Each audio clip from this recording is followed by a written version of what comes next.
Сонда бірде-бір туысы жоқ па? Өкінішке орай солай болып тұр. Ертай марқұм жетімдер үйінен шыққан. Өзі білімді, пысық азамат еді. Мынау үйді өзі тұрғызған.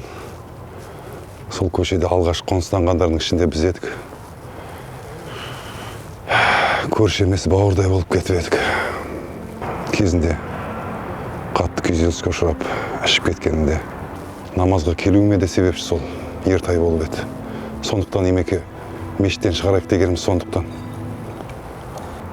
Алла алдынан жарылқасын. Енді өзіңіз білесіз, мәйіт тозақ ұстауға болмайды. Таныстар жиналған болса, марқұмды жөнелткеніміз жөн болады. Жақсы адамның әруағы жер қойнауына асығып тұрады деген. Бір жарты сағат тоса тұрайықшы. Бір жақын достары бар еді. Хабарды өзім жеткізген. Мұнда көрінбейді. Қатты кешігіп жатса бастай береміз. Болды, иншалла. Бір хабарын айтасыз ғой. Жақсы.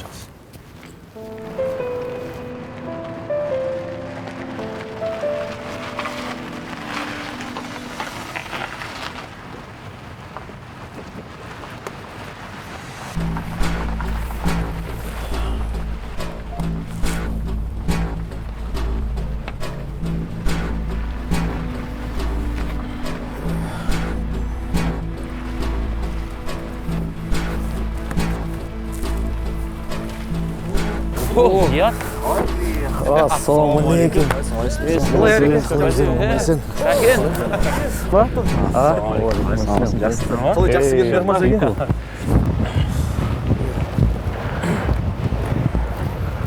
Ассалаумалейкум, Мереке. Қалдыңыздар ма? Астанадан келем дегенше осы уақыт болды. Ертай досымыз-ай, тойына келеміз дегенде бір жыл өтіп кетті ғой. Кім білсін мұндай болатын? Иманды болсын досымыз. Иә, иманды болсын. 2 ай алдын сөйлескенімізде ауырып жүрмін деп еді, қатты мән бермеген екем. Иә, соңғы күндері төсек тартып жатып қалған. Сендерді қатты күтті ғой жігіттер. Достарым айтар әңгімелерім бар деп айтып жататын. Ерде анау Алматыдағы әріптестер бар еді, жоқ қой что-то? Айтпақшы маған хабарласқан ғой. Жарты сағатта кіреміз деді ғой, жезқазғанға. Ендеше соларды күтейік. Келіп жатса бірден бастаймыз жаназаны. Болды, Ереке, біз балдар енді көрейік қазір, Иә, чодам. Қалай бар? Жақсы ма? Аман сен? Жақсы жеттіңдер ма? Қолғансыз ба? Біраз болды көріспегенде. Осы соңғы рет білесіздер ма? Ертайдың туған күні жолды ғой. Бір жыл бұрын. Иә. Сіз сол кезде айтпақшы. Торговый центр соғып қойнам ба? Не болды? Иә, нормально. 2 ай болды қазір. Расходтың бәрін жауып, прибыльге көштік қазір. Жақсы. Шығарып жатырмыз. Айналым қанша отыр? Айналым 300 миллион. Айналасы. Жылына? Мен бір базар алып қадалып қалғам. Базар болмайды екен. Болмады болғанда сен құрылыста едің ғой, сен құрылыста жүрген. Қазір Қарағанды объемдар алып ұрып жатырмын мен. Сол кезінде Ертай марқұмды тартып едім. Кесе бірге тілдесейік деп. Өздерің білесіңдер ғой Ертайды. Ақ көңіл. Иә. Өзің сол Алматыдағы әріптестермен тілдесіп кетті ғой. Уәде берген жерінде жүреді ғой, соларға уәде бергенде естідім ғой енді. Байғұс жақсы жігіт еді жігіттер. Осы төртеуміздің арамызда шыны керек ең ақ көңіл. Бір сөзіміз жерге тастамады ғой. Любой кепшіта жүретін еді ғой бауырым. Ё-моё. Ана бір естерінде ана әзіл бар еді ғой. Туған күнде айтты ғой. Бәріміз үйленіп алып қашан үйленесің деген кезде, мен ең кеш үйленемін араларында. Ең жас қызды аламын деп. Кезінде қой сенде бір 3 жылдың ішінде бір жарым жас бір 2 қызды алып тастаған жетпейді. Иә. Сәке қазір ақшаң болса, қыздардың жағдайын жасасаң, бір емес, екінші қатынға да рұқсат береді. Иә. Ақша жинап жүрсің не? Иә. Алматыдағы әріптестер келіп жаназаны бастаймыз, жүріңдер. Болды, сәке жүріңдер. Қалай келдіңіз? Білмеймін, жаңа анау. Ой, рахмет. Осы жақында алдық Жылда болсын. ауыстырасың сен машина, Иә. Құрметті жамағат, сұрап өтетін бір жайымыз бар. Марқұмға уәде еткен немесе марқұмның аманат еткен дүниелер болса айтыңыздар. Ертай марқұм қарыз болып қалған болса, оны да айтыңыздар, құрметті жамағат. Рұқсат болса.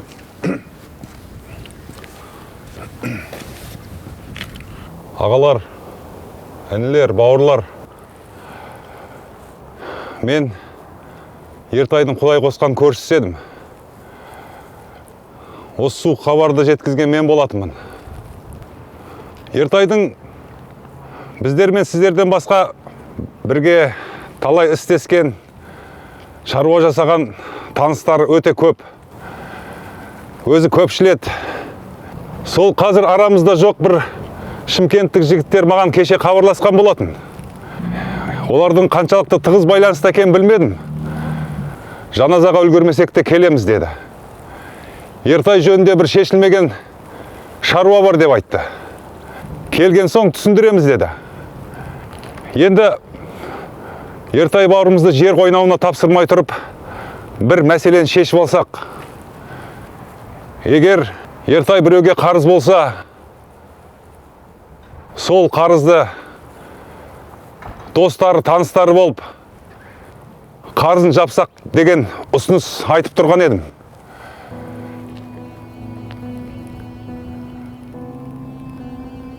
Менің енді жеке басым жағдайым төмендеп еді.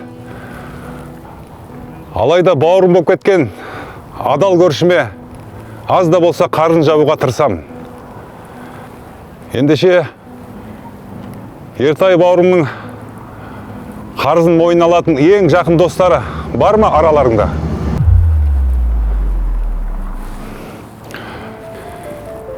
Әрине ағайын, ешкімді мәжбүрлей алмаймыз. Ендеше Ертайдың қарызын мойныма мен алам. Имеке, тағы да сұрайын. Егер Ертайдың қалып кеткен қарыздары болса, маған келіп айтыңыздар. Мен Ертай бауырымның о дүниеге қарыз болып аттанғанын қаламаймын. Жақсы. Құрметті жамағат, барлықтарыңыз куәгерлік еттіңіздер. Ермек бауырымыз Ертайдың барша қарызын мойнына алды. Ал, саптарыңыз түзу болсын.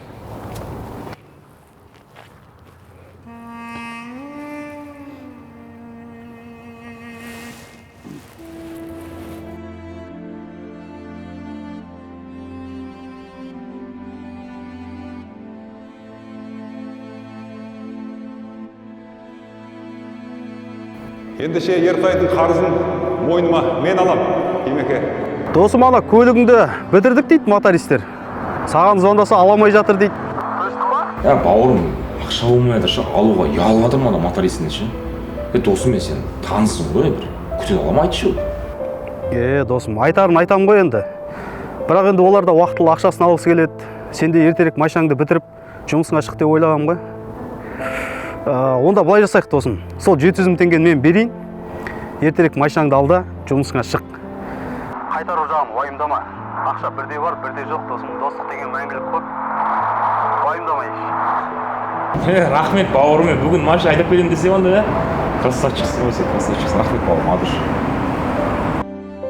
Ертай бауырымның қарызын мойнына алатын ең жақын достары бар ма араларында?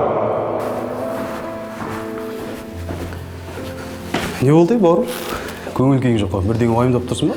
Сол келген қонақтарымды тойынан жартпады. Счет айналып кетті ғой. Қанша шықты? 400 мың. Мен ойлағам ғой сол тойынан мен жауап жасаймын деп. Бәрі нақалаға келіп кетті ғой. Ол қонақтарға ренжіп қажет емес, жабамыз ғой, уайымдай бермеші. Ертай болса бердірші, бауырым. Жоқ, бере алмаймын. Конечно, берем. Қайтарам деген әңгімелерді айтпашы. Сен қуанышында шашылмағанда қайда шашыламын досым ол? Жаным сен бауырым. Сен күнің ғой бүгін. Жүр. Уайымдай бермеші.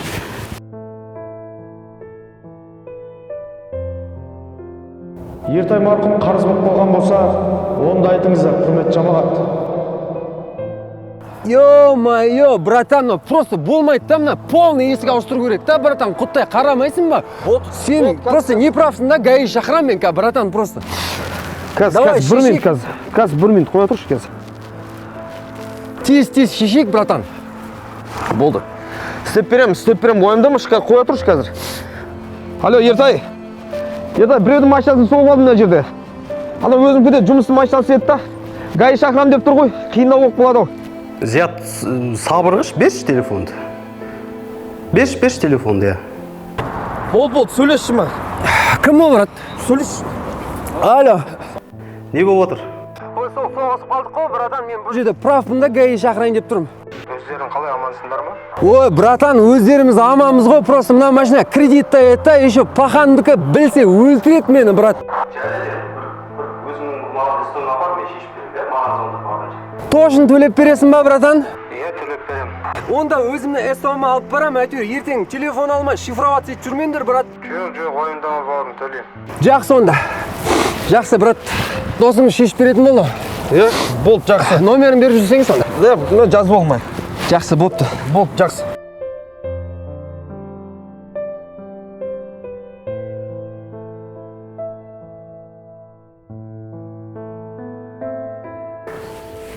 Ера, ассалаумағалейкум. Ерана кешегі өтініш бойынша ғой? Брат, менде ақша мал ғой.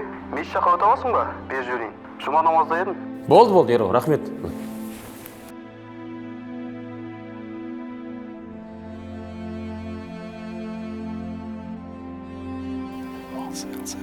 Алсай. Алло, Ертай бауырым, ассалаумағалейкум. Досыме бір айға 1 миллион бере тұршы, бір шаруа шеше алмай қайым. Болды, досым. Берем ғой. Бір айдан кешікпесе болды ғой. Рахмет бауырым. От души, рахмет. Ё-моё. Красавчик.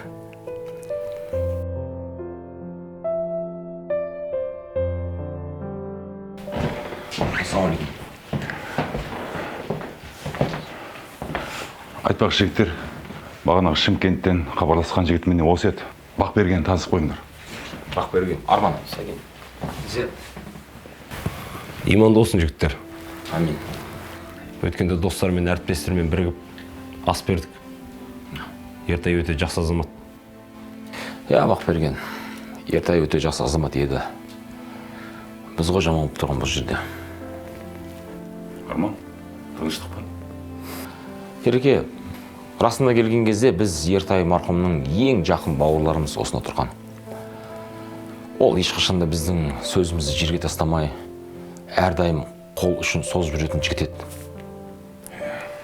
Жаңазада сіздің жағдайыңызды білеміз ғой, Ереке.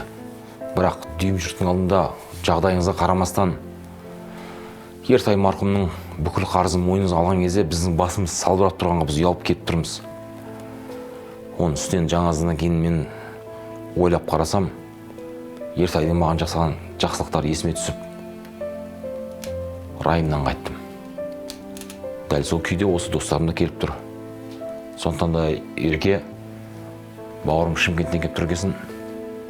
Ертай қанша қарыз болса да жігіттер, рұқсат болса мен сол қарызды өтеуге өз мойныма алайын. Ей, Арман. Бірге жабамыз. Қанша қарыз еді? Жігіттер сендер дұрыс түсінбей қалған сияқтысыңдар. Біріншіден, ол маған қарыз болатын болса, біз оны баяғыда кешіріп қойған едік. Екіншіден, ол емес, біз оған қарызбыз. Үлкен іс бастадық осыдан 5-6 ай бұрын. Қаржыландыру идеясының барлығы сол Ертай арқылы өтті. Шаруамыз оңға басып, компаниямыз гүлдеді. Сәл соңғы уақыттарда маған хабарласып, өзінің сырқаттанғанын білдірді да жезқазғанға туған жеріме аттанам, емделем деп кетіп қалды. Соңғы уақытта осындай бір хабар келіп тұр. Сол компанияға тиесілі Ертайдың қаражатын туыстарына әкеп табыстайық дегенбіз. Марқұмның жетім екенін енді біліп тұрмыз. Иә, ендеше жігіттер, менде бір ұсыныс болып тұр. Сол соманы қайырымдылық қорына берсек қайтеді. Ертай бауырымыздың атынан сауап болсын. Жігіттер, қайырым қорына баратындай Бақберген қанша ақша? 25 миллион.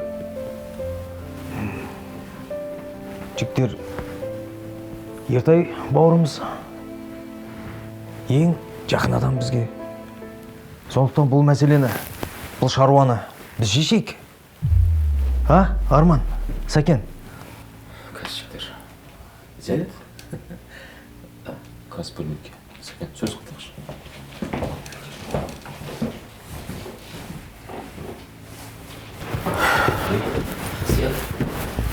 Не қылып тұрсың сен? Не болыпты?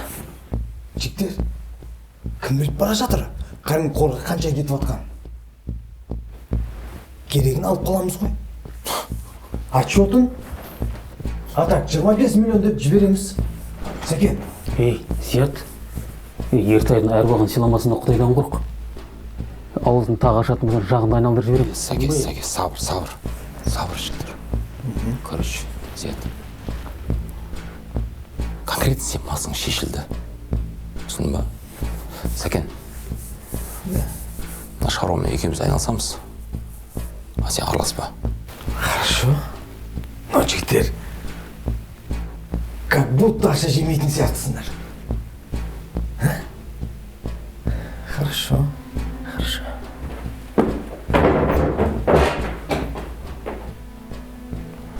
Жаңа сөз қотайық.